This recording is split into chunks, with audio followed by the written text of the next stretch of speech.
In this video, we're going to talk about taking attendance in a way that lets students check their own attendance or report their own attendance. Some faculty like this with extremely large classes. There are some drawbacks. The student has to have a handheld device of some sort, either a phone or an iPad or a laptop in front of them, something connected to the internet. So that can cause problems. If you're going to do this, I do recommend that you have a backup plan in case somebody can't connect or their battery dies or they forgot their device. But this is an option for students to do. So we're going to add two sessions. We're going to add the first session, and I'm going to do it for today, and I'm going to do it for 1:30, just to give us some times here.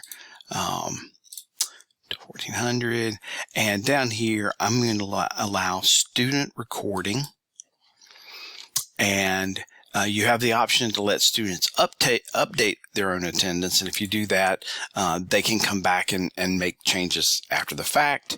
You can open the session early, so I'm going to open this 15 minutes before class starts, and then we have two options here. You can just have it where they log in and they click the attendance, but they could be anywhere. They could be in the classroom, or they could be in their dorm room, or out on the parkway. So you have two ways of kind of trying to handle that. One is a passcode. So I'm going to use a simple one here, ABC123, and I'm going to, there is a way you can require network address, but typically be careful of using this. With so many cell phones and data plans, you really don't know that they're on the campus network. So I'm going to leave that off and just use the student password. So we have one session from 1:30 to 2 that's set as a password, and you can tell that because this little key here. And I'm going to add one other session while we're here, and I'm going to do that one from 1345 to 1400, and I'm going to do the students required as well, but this time instead of a random password I'm going to use a QR code just to show you the difference between the two, and I'm going to put that as a little early, so we're going to hit add with that. And the QR code is indicated by these four blocks. So the icons here, this means I've already graded or taken this attendance. This is for me to take the attendance.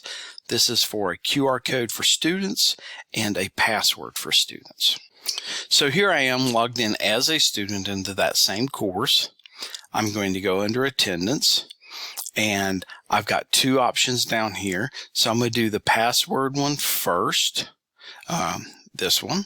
So I'm going to submit attendance, and it asked me for that password, and obviously I set this very easy, and I'm going to say present.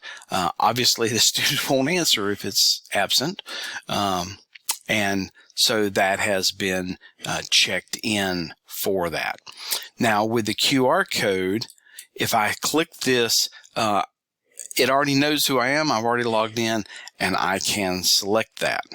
However, if I am as a teacher, I'm going to show you how to start that for the QR code ones if you're a teacher.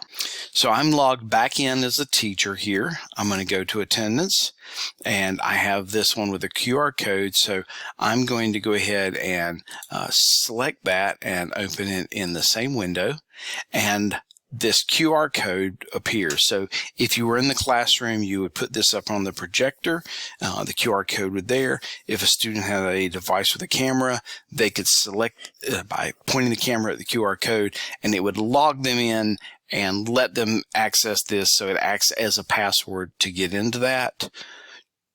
Additionally, if I wanted to do that one with a password, basically you could put this on the projector so that it shows everybody in the room the password. So both of those are options for students to take their own attendance, but remember the caveat that some students may not have a device, may have forgotten their device, or the device may malfunction, which can throw it into a little bit of chaos.